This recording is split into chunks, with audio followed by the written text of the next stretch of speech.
Welcome to Frequency Matters, the RF Microwave Update Series. I'm Pat Hindle, and I'm here with my co-host Eric Heim.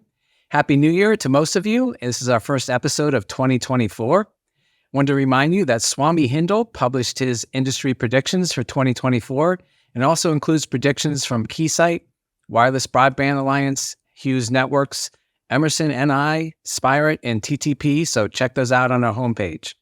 Also, if you didn't see our last episode, you missed the AI holiday edition of Frequency Matters, so you can check that out and see what AI tricks we did in that video. Our January radar and antenna themed issue will be published next week. The cover feature is the role of RF over fiber in a autonomous military future, contributed by Optical Zanu. It reviews the growing autonomous vehicle and weapons markets and also the benefits of using various applications for RF over fiber to replace waveguide and coaxial cable. Eric, what do we have for other technical content? Well, thanks, Pat, and Happy New Year to everyone. Also, check out Swami Hindle. That guy knows his stuff. The January issue is packed, I think, with interesting content, so you won't be disappointed. We're all talking about MIMO and phased array, but the question becomes, how do we get the signals to all these elements? So we've got an article from MyCable that gets into details of Butler matrices, and that's a passive approach to signal distribution. We've also got part one of an article from ADI that looks at selecting the best ADC for radar and phased array applications, and part two will run later in the year. We've also got an article from IMEC about a UWB transceiver that they've developed for in-cabin sensing in vehicles, and that's an area that's pushing to the forefront. So lots of good stuff, as always, in this issue. And turning to the news, 5G Americas released a white paper titled 3GPP Technology Trends, and it provides a detailed overview of their journey as they go towards 5G Advanced, and that will begin with Release 18.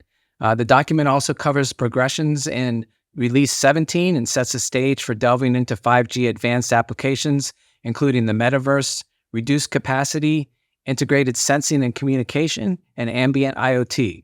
And it covers a critical role of AI and machine learning in facilitating the transition to 6G. So that's a good one to check out.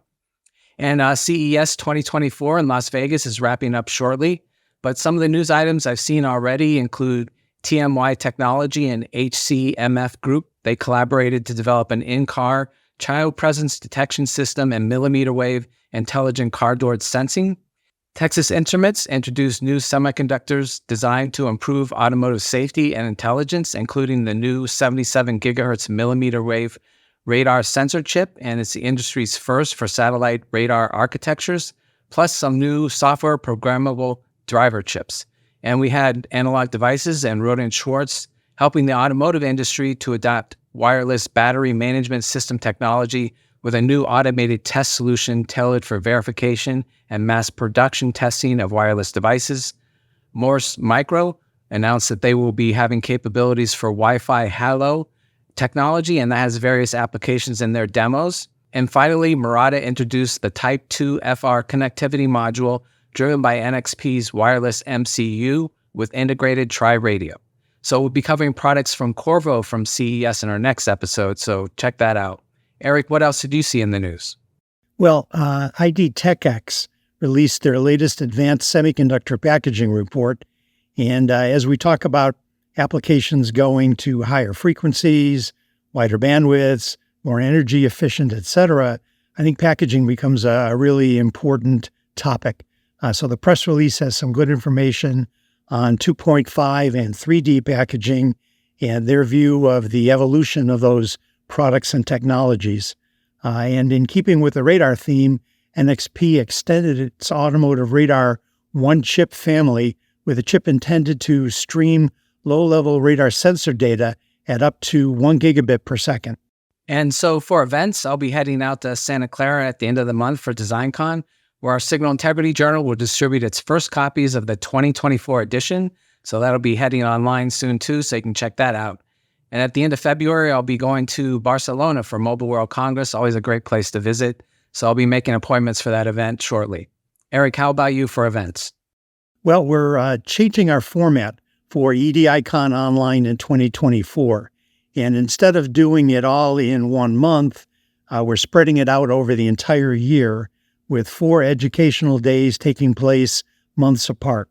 Our first EDICON Online Educational Day is April 24th, and that'll cover PCB, interconnect, and EMC, EMI topics, so please mark the calendar for that. And that wraps up this episode. Our sponsor is RFMW, a technical distributor of RF and microwave products, and now power management. When you start your next design, consider their multiple product lines.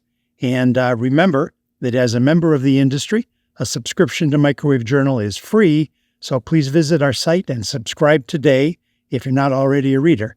Thanks for watching, and please join us next time for another Frequency Matters.